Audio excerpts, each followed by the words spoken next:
everybody, it's Romania Black, and we're on episode 22 of Spy Family. So, I actually took like a week and a half off. I recorded early before I went on vacation and recorded a lot of Spy Family before I went, and so I've been catching up with some other reactions, so I've actually taken a while off. So I have got a lot of comments before we start episode 22. I want to get through all the comments before starting this episode, especially in regards to Fiona, because her character's in this now, and I have a feeling she's not going away anytime soon because she wants to convince Loid that she's a better wife than Yor could be. And I'm like, dude, just stop. Sylvia told you not to. Why you gotta keep doing this? Go hang out with Yuri. But I do have some comments I want to talk about this in regards to everything. Basically episodes 19, 20, and 21.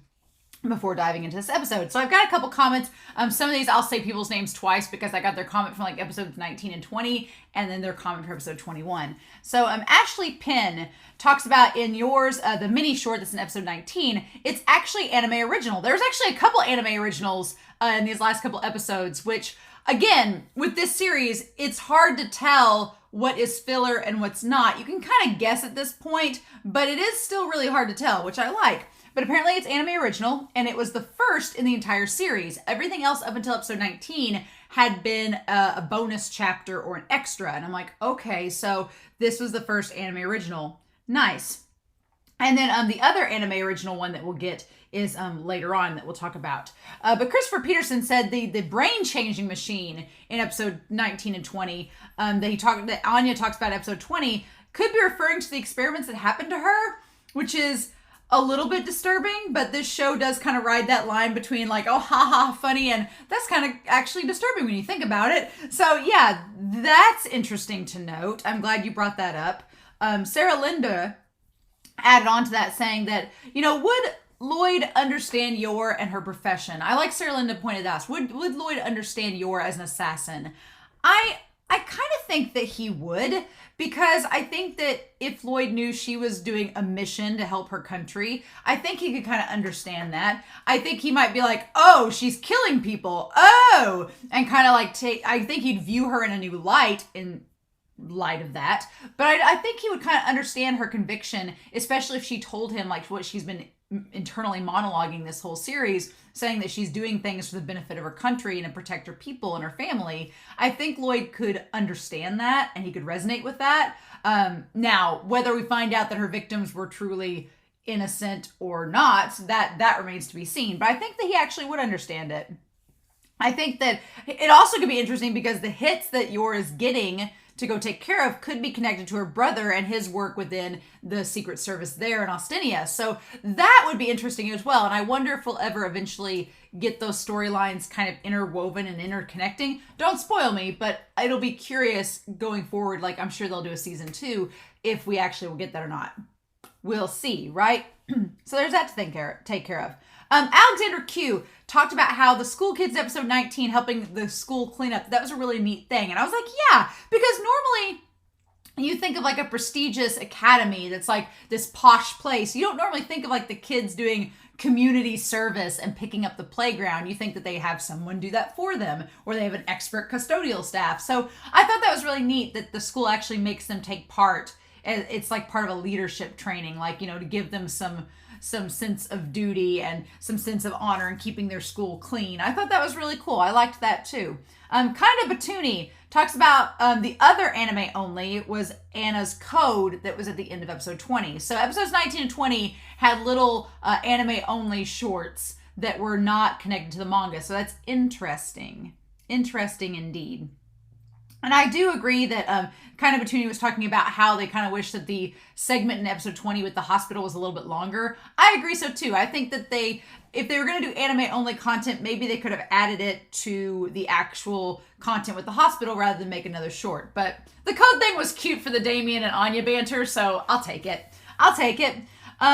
Algumalgum, as well as several others, commented about what the DSM stands for, that is the Diagnostic Statistical Manual of Mental Disorders. My best friend's a social worker. I know what the DSM is. I should know what it stands for, but I don't. So thank you all. Thank you all for clarifying. I really appreciate that. Christopher Peterson also notes that Yor and Loid, and Christopher Peterson was talking about how Yor and Loid have nothing in common. So he was like, well, and I think he was being kind of sarcastic. He's like, maybe Fiona and him are a good match because what do Yor and Loid have in common? And it's like, well, there's that whole opposite attracts thing. But also I thought in the moment, I was like, my parents don't really have anything in common at all. At all. And they've been married for like 30 something years. I was like, they really don't have anything in common. But they do have in common their moral codes are similar. Like how they think ethically and morally are very similar, but their interests, not similar at all. And so I think that's where Loid and Yor could really be a good couple because they don't have hardly anything in common in terms of their like interests or their personalities, but at their moral center, they want to help people to better their country and to be there and be responsible. I think they do share that together, so it would make sense for them to be together, but they balance each other out really nicely. Loid and Fiona have too much in common. They're too much of the same scale, and it would kind of majorly tip, whereas Loid and Yor kind of balance each other out, which is really nice. I like that. I do think still that Yuri and Fiona would be a fun crack pairing. I'm still all about that ship. But Christopher Peterson was like, Loid and Yuri might have more in common. And I was like, you know what? I've been trying to be fair and not have a BL ship this entire series. Don't think I haven't thought about it, but I've been trying to be fair and be quiet. And you're bringing it up. So, no, I thought that was really funny.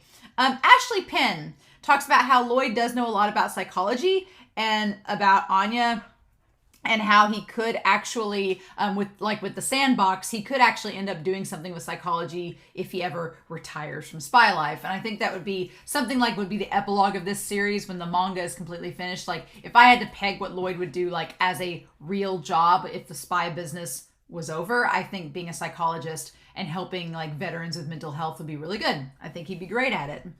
Harrison Allen, as well as Sarah Linda, both talked about in episode 21 that the smile that Fiona sees in Loid, and she kind of like laments that it's not a totally fake smile, that he is showing some of his true feelings towards Yor in that moment. Even if Loid is not totally aware of them, he does care about her. And I really liked Harrison Allen's thing where he was talking about how Harrison was saying, it sucks for Fiona because she's been told don't let your emotions get involved. And yet she sees Loid letting his emotions get involved. But then it's like, well, you both are kind of hypocrites because she lets her emotions get involved a lot. And so when he does, and it's not for her, she was all totally fine with Loid having feels for her. But if it's somebody else, oh no. So it's like, there's a bit of a double standard there. But I do think it's interesting that Loid, it's as Harrison says, it's not his fault. You like who you like. He can't help that he might be. The funny thing is, he doesn't realize at this point that he might be liking Yor a lot. And that's where Sarah Linda comes in with her comment saying that, Loid, if he was really trying to play the part and sell that they're a happy family, he'd be all over Yor. He'd be like, that whole thing with Yuri and the kiss, he'd be like, yeah, let's do it. Come on. We'll show him, and like how he was with the one guy's daughter that he was, involved in the scam. He was all but about to marry her, and they clearly had done some things. So, but here with Yor, Loid hesitates, and it's almost like Loid doesn't want to make her feel sad or let her down, or lead her on, because he believes that eventually he's gonna have to leave her, and he doesn't want their relationship to get too deep and then him break her heart. Now, whether or not Loid realizes this completely and maybe realizes he might like Yor, at this point, neither Lore, I keep calling them Lore, either Yor or Loid, neither of them, Lore is their ship name, but neither Yor nor Loid really seem like they understand if they romantically like one another. And I wonder if this season's going to end with that, with them both being like, Because Fiona is getting in the middle of all this, right? With Yuri, there's not really a romantic thing to worry about because that's her brother. It's like the brother is the issue, but it's not like something romantic that could tear the family apart. It's just you got that one relative that's there and you got to deal with them. But Fiona's actively trying to tear apart the family to insert herself. And I'm wondering if Loid is maybe by the end of the season going to realize that, oh, I do like Yor, or is Yor going to realize, oh, I do like Loid. And then that's where the season's going to end and what do we do with it? Or not. I don't know. Who knows? But yeah, that was all my comments. But yeah, I took some time off. My throat's a little bit scratchy today, so I made a hot toddy. because I don't like taking medicine. So instead, I'm going to self-medicate with something else. As my great-grandmother would say, this is better than cold medicine. And she lived to be 99, so I believe her. I believe she knows what's up. So yeah, I'm ready, y'all, to see what's going to happen in this episode. Fiona, I love you, girl, but you need to back off, and I don't think she's going to do that. So we'll find out. Maybe I'll be delightfully surprised. But we're going to find that out here in 3, 2, 1, and let's go.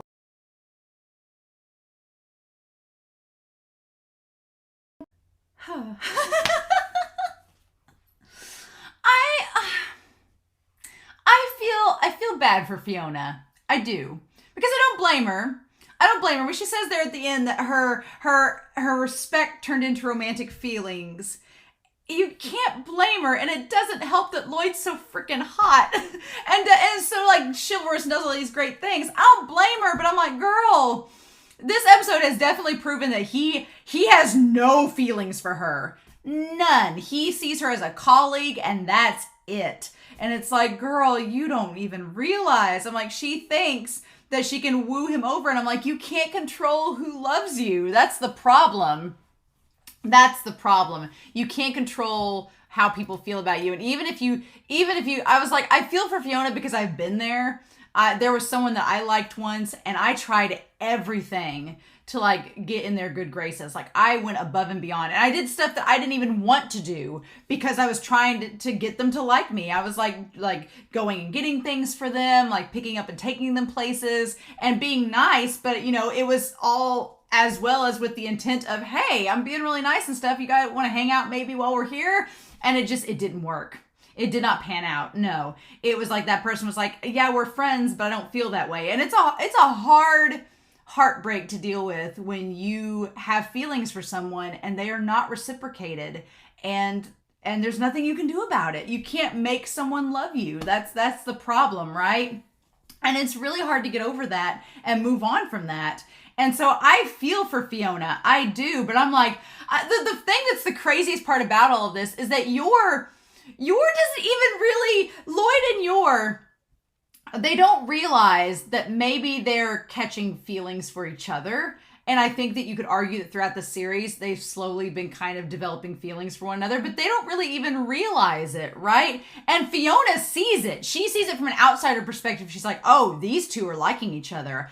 It should be me. But they don't even realize it. So on the one hand, you're starting to realize it in this episode, right? But you're seeing it from a different perspective, and not necessarily from like a lover's perspective. She's seeing it from like her own part of the mission, right? So I love that. Fiona sitting at the tree and just watching them from afar. I'm like, girl. And at first, I thought that maybe what she was arguing was that Loid was becoming soft and was becoming less of a spy, and it was going to jeopardize the mission. And I was like, yeah, you might be right. You know, him developing feelings for this family that are real could jeopardize the mission because they'll become a liability, right? But then it changes, right? So she talks about him he's becoming a chipped knife, and she's saying like eventually you're going to become like a little. She's like, seeing you like this makes my heart ache. But then she says, but also this gentle version of him is wonderful too. He's really hot like this as well. And so then she's like, okay, but even if, you know, you become one of those toy knives that retracts when you stab something and you become bouncy, I'll continue to respect him. Actually, a bouncy Twilight would be adorable. I love him. I love that she's so blunt. She's like, I actually love him. So it bookends this episode with her it bookends by her wanting to be the one that Loid is bouncy with. And then it ends with her, it starts out with her saying that she'll respect him no matter what. And it bookends with that as well, but saying that respect has turned into a romantic love, which is like, But I love that she, by the end of it, at first I was like, no, you're right. He is becoming like a bouncy knife, maybe. But she says then, things cannot stay like this. And I was like, oh, you're right. If he gets too cushiony, then maybe it'll jeopardize the mission. But then she says, I'm the one who should make him bouncy. And I was like, oh, this isn't about saving the mission, by making him a better spy. No, this is that you want to be in yours place. You want him to love you. And I'm like, oh, girl, relationships don't work that way. And I don't know how to tell you this, but nope. And then we have the OP. And she's like, she just wants you out of the picture. I have to steal the title of wife from her. And I'm like, quit being a homewrecker, Fiona. You can't be a homewrecker. Stop it. Leave it alone. But that's what she's doing. And so I was getting a little bit worried in here. And I like that when we transition from the OP to her, she's like in the shadows and Loid's in the sunlight, of course, and how she views him. So, okay, the picture thing is interesting because I was like, okay, they've got to get this painting. They think that there is this painting that's valued at $1 million dialect, and it's called Lady in the Sun. And they think that within the painting that used to be owned by Eric Zacharis, who was like one of the people that was working with Westalis, that there's pieces of military intelligence within it. But here's the thing. They don't know exactly what it is. He was apparently a major player in ending the war between the two countries. And she says he was said to be in possession of some troublesome top secret information. But they don't know what it is. They just supposedly think it. And then that was cast into darkness because it could reignite the flames of war if it went public. And when we had that flashback to the scenes of the rubble behind them, you know what I instantly thought of? I instantly thought of Loid's past. So he was involved in the war as a kid. I instantly thought of that and I was like, oh. So of course Loid would be very, very invested in this mission. But here's the thing. They don't exactly know what it is because they say it could be a number of things. They say that it's known as the Zacharis dossier, and they say that it is said that it could contain records of the East human experiments. So the records there could involve Anya. Loid could find that and see it, so that's interesting. And also says, so you have the East conducting human experiments, and then you have the truth behind the West's massacre of prisoners of war. So you have the East committing human experimentation. The West is possibly like killing prisoners of war. Both of those are bad. Both of those could spark wars. And but they don't know what it is. And so they want to try to figure it out and get the painting. The truth is unknown. It's known as the ticking time bomb under thin ice. Its whereabouts were long shrouded in mystery, but the clues regarding said whereabouts can be found in the painting. Okay, so the actual items themselves are perhaps not in the painting, but clues are within it. Okay, there's some kind of code within it that will track where the stuff is. Okay, so, and they want to get the painting before the owner figures it out, or Yuri's crew at the Secret Service figure it out as well, which, again, that could be very problematic. Okay, our orders are to retrieve the dossier before they do. And Loid's like, I gotta sit down for this. Whether it's inconvenient to the East or the West, we need to get it before it starts the war up again. Yeah. Where's the painting? And they're like, it's in the basement of the Campbell Mansion. So I actually like this. I like the idea that the painting's there and that in order to get past the state security system, you have to win this tennis match. And whoever wins the tennis match gets to choose one piece of priceless art to take with them. That's very clever. I like it. And of course, we cut to Fiona's plan where they go in as a couple playing tennis. And she's, again, doing it so they can play husband and wife. But Loid doesn't care, right? He's just like, well, this is weird. He's like, was there really no other way? I also want to make note. One, they're in disguise as a couple whose name is Phony. It's just hilarious. But two, they have the Westalis, like the wise symbol on their uniforms. Aren't they supposed to be undercover? Does no one know what that means? Is it supposed to be like if they're found by a wise agent, they'll know that they were spies? I'm pretty sure Loid's just wearing a Roger Federer wig. It's like, what are we doing? But yeah, so of course, I like that of all things that could be an underground illegal activity, it's tennis. I love that the mangaka was probably like, what would be something that's never been done before as like an illegal underground, like gambling ring? Tennis match. Got it. I was like, I love it. He's like, was there really no other way? Like, Loid is just saying, like, do we really have to enter this competition as a couple? And she's like, oh, people are seeing us as husband and wife. I'm like, girl, you are delusional. Girl, I freaking love the Wolson and Babel pair, the legendary pair. I love that they just come in with their ripped pro players. They have like a sports anime like training montage where they went in the mountains to train for tennis. Freaking hilarious. I was like, that's amazing. But yeah, so then we cut back to Anya, and then he says, she's like, have you played tennis before? And he's like, oh, I've dabbled. And by dabbled, yours kicked my butt several times. That's why I've gotten so good. But yeah, he said he told them that we were having a tennis competition with some of our business partners in the medical field. So that's where they think that they are. And she's like, oh, I see. And she's like, eventually you won't have to make up excuses like that, Twilight. She's like, I have no fear. It's like, you just stay back, huddled in the back corner. I like her visioning of I like that we go through what Fiona is thinking is going to happen and their reactions. And then we see reality and it's nothing like that. Like she like brushes the hair out of her face being like, I've got this, Loid. And he's like blushing like, oh, and they're just defeated. I'll be your wife for Operation Strix. And then we cut back to reality and she's like, I can take care of myself. Her inner thoughts versus what she tells him are so hilarious. But then Loid goes, she's like, you can count on me, Twilight. Loid thinks of the business guy at work that's for Wise that says, Nightfall's been getting a bit too eager to get ahead lately. Watch over her so she doesn't mess up. So Loid sees this as she's being overeager, not to woo his affections, but she's trying to work her way up the ladder with Wise. And he's like, and he tells her later, he's like, that's how my partners have died in the past, by trying to cut corners. He's like, and I don't want you to do that. Right? Which there is some truth when she says, oh, well, you said spies were expendable. And I do think Loid does care about her and has cared about his fellow friends that are spies, but it's like, girl. It's like, oh, girl, honey, no. It's like he does not care for you like that. And they just demolished these two guys. They just demolished them. I'm not gonna lie, y'all.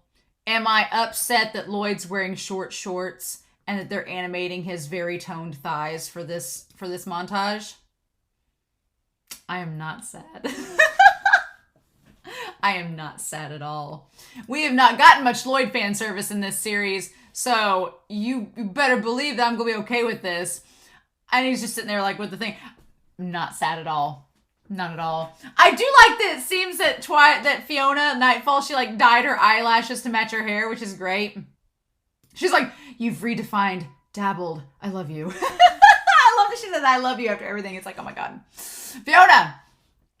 So yeah, no, the animation in this episode was wonderful. Like they really went all out to animate this tennis match. To animate all the matches, they were great. And then she just absolutely goes crazy too because she wants him to love her. And the image of love, if we ever see Loid with the blush looking like he's this much in love, if we ever see him in reality look like this, oh my God. But yeah, she just imagines, he's like, oh, Twilight, you flatter me. And he's like, no, you did wonderfully. And then her image, she's like, play with me on the game, let's play the game of doubles of life. And it's like, let's play doubles on the game of life. I'm like, oh my God. It's great. But yeah, so we get everything in this episode. We get these two guys doping with this experimental drug that makes them into like monstrous beefcakes. We get the twins with like ODM gear. Like the one girl has like, it looks like ODM gear from Attack on Titan, like throwing around the tennis racket. It's great. But before we get to the twins and the whole gas chamber scene, we get to Yor and she's worried. And so I love that Anya's like, Mama, get the ball, please. And Bond's just sitting there with the tennis racket and Yor's worried. She's distant. She's not thinking straight. And she's like, oh yeah. And she's like, oh, I'm sorry, Miss Anya. And she goes to find it. And Anya's like, what's the deal? She's like, is Mama lost in tots? Lost in tots is very, very cute. But yeah, she's like, oh, that's not true. And she looks at the tennis ball and thinks of the tennis match. She's like, if he's at a tennis tournament with colleagues, does that mean she's there too? And all she can think about is what she said about Yor and how she wasn't fit to be his wife. And she's like, I wonder what her relationship with Loid is. And so she's jealous. It's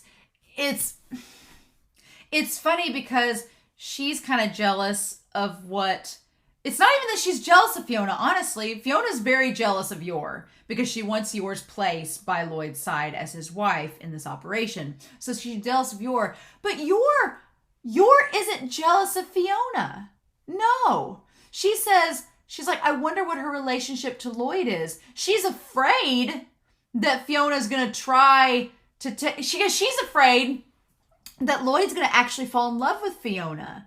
Because she and Loid both know that their relationship is a false one. She's just using it for convenience, and he's using it. She's using him for convenience, and he is using her for convenience. And they are aware of that. They don't know what each other's actual professions are, but they're aware that their relationship isn't real. And she's afraid he's really going to fall in love with Fiona and ask to marry her, and then she's not going to get to be his wife anymore. And in the episode, she says, what if I go back to a life where Yuri is constantly worried about me? So it's not that she loves Loid yet.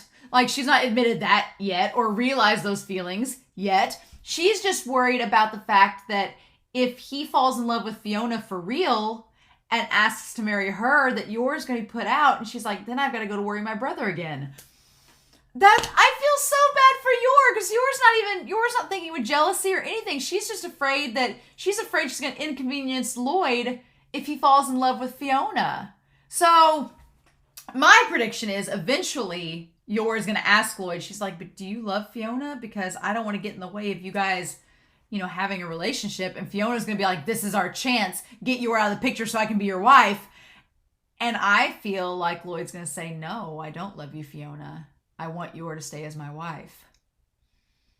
And what is that gonna do? So I figure that may even be the season finale. I don't know.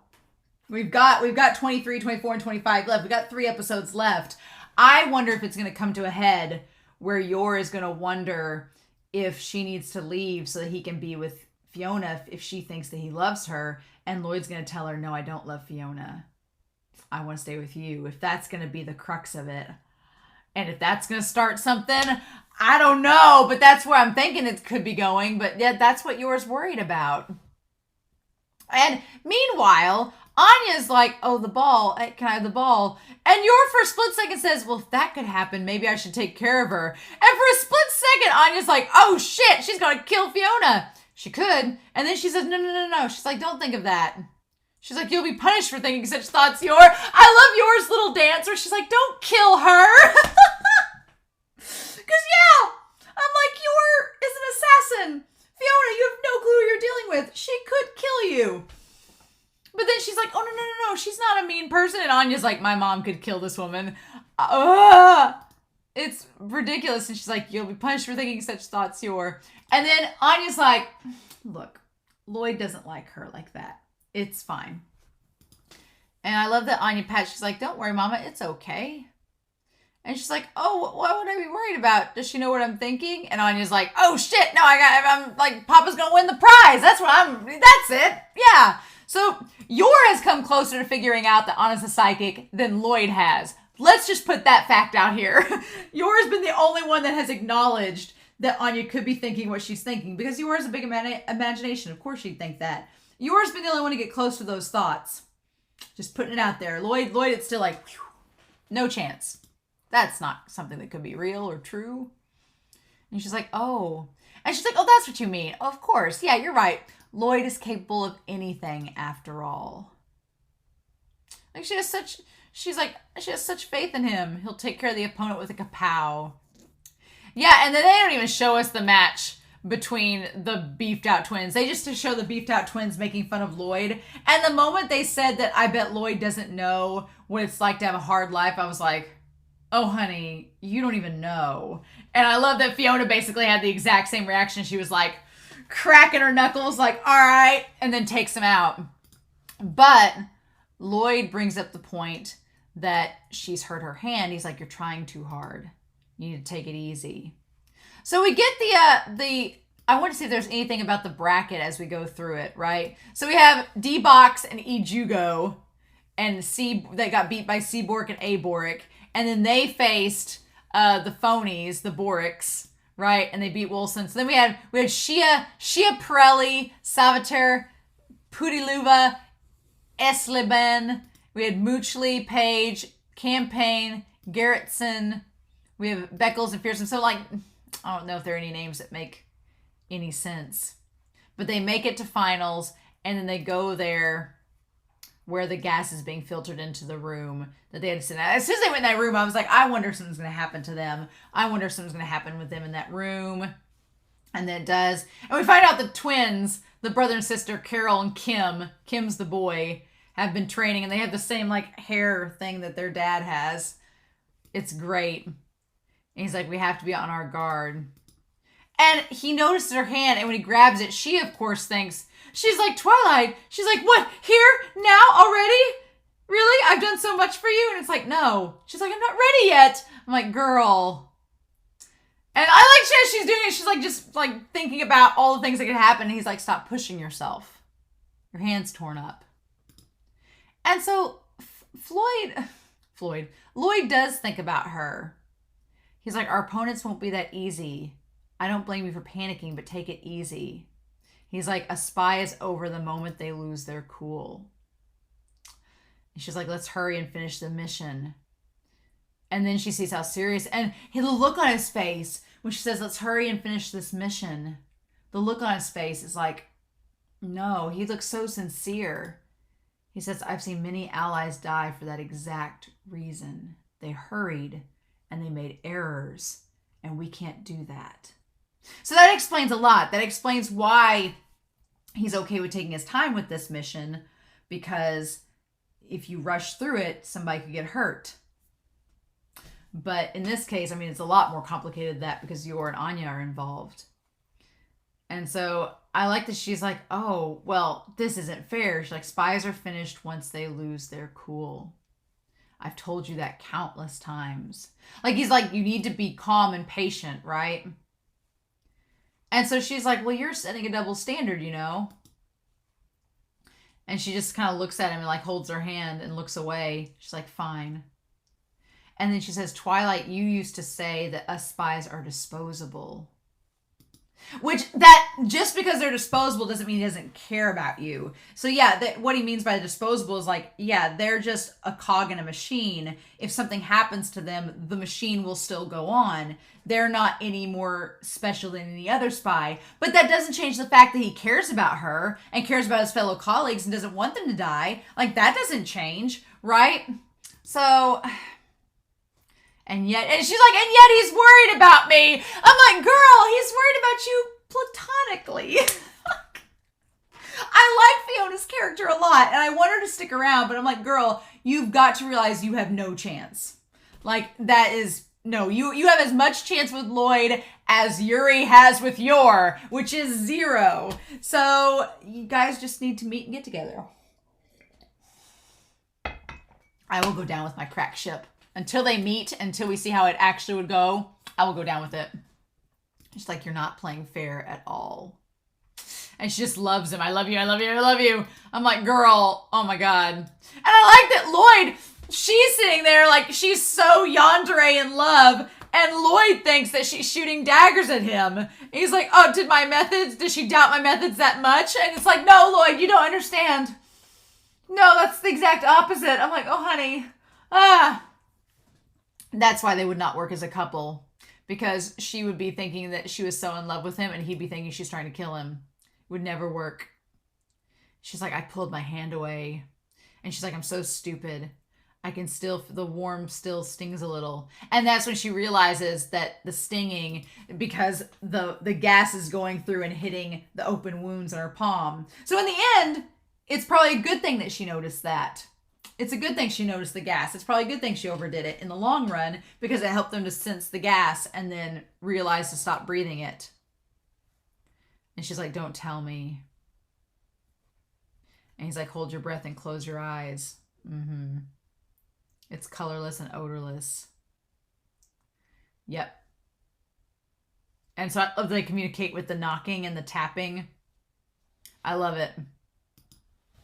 It's so ridiculous, because it's like, it's Morse code, but it's not long enough to be like what's on the screen, but you get the gist, right? And so we get to the finals with these kids, and they're crazy. Like, they're like, I want Daddy to buy me a yacht. And so they have their insane tennis rackets. The one that has the retractable claw and the one that, like, is super powered, like jet powered. And the gas takes effect on them the first set of games, right? It takes effect. And God, the animation. They really went all out with it. It's ridiculous. But yeah, so the gas takes effect, and the dad seems like he's totally expecting this. For the Campbells, and then, yeah. And everybody's getting mad because they bet all this money. And the dad's bet like 10 million or $1 million Dalek on the twins. And I'm like, uh-oh. So I'm wondering if the dad loses, like, how that's going to work. But if he's going to try to, like, con his way out of it or not. But at this point, now they've figured out that there's traps in the floors. There's all this other stuff. I feel confident they're going to win.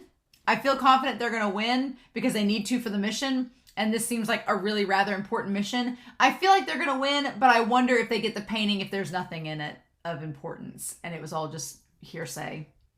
I don't know. But I feel like Loid, of course, looked at the floor and recognized the 36 grooves. I'm like, of course you would. Of course you would. You're freaking perfect. And then Nephalia, Nightfall! Come on, Nephalia. Not even right. Oh my God. Nephalia, phony. Nephalia. Oh my God. Quit. But now their names are like G phony and T phony, but he calls her Nephalia, so I don't understand what that name is referring to. But yeah, they found the parts in the floor that change, and now I love this. Like, this is so troublesome. He's like, I have no intention of letting them win with their petty tricks. Like, not like Loid at this point is like, no, we're gonna beat them because we have to for the mission. Like, this is stupid. They're trying to trick us. And then Fiona realizes, she's like, this is why I respected him. He says, if you'll support me by keeping an eye on our surroundings. She's like, this is the Twilight that I admired. The one I wanted to catch up with and stand beside. Because, yeah, who wouldn't? He's like an ideal spy. He's a spy that has all these morals and everything. Like, come on, who wouldn't? Who wouldn't fall for that? My respect turned into romantic feelings, and his dreams became my dreams. Which, there's nothing wrong with you having the same dreams as him and being inspired by him. But, girl, unrequited, for sure. And then she says, wake up, Twilight. I'll crush them with you. And she's like, yep. And she's like, I love you. But it's like he just views her as a colleague and wants to stand beside her and help her with the mission. But he doesn't have romantic feelings for her. And I'm like, oh no. I feel for Yor, though, because she's just like, what do? I don't want him to leave me. But at the same time, I can't tell him no. And it's like, miscommunication. Nope. So yeah, I don't know if I'm gonna be able to wait a week. I think I'll at least wait until comments for this episode and 21 come out before I watch 23. I can wait that long, maybe. I can at least wait midweek. Sure. Before getting into that, but oh my God, this episode was great.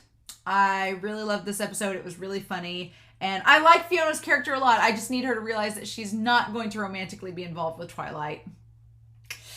And maybe we'll eventually get that. So we'll see, right? But in the meantime, I'm curious to know your thoughts down below. Please, no spoilers, but I hope you all enjoyed this reaction and discussion. I hope you all have a great week. Please stay safe, take care, and yeah, I'll be back very soon with episode 23 of Spy Family. Bye.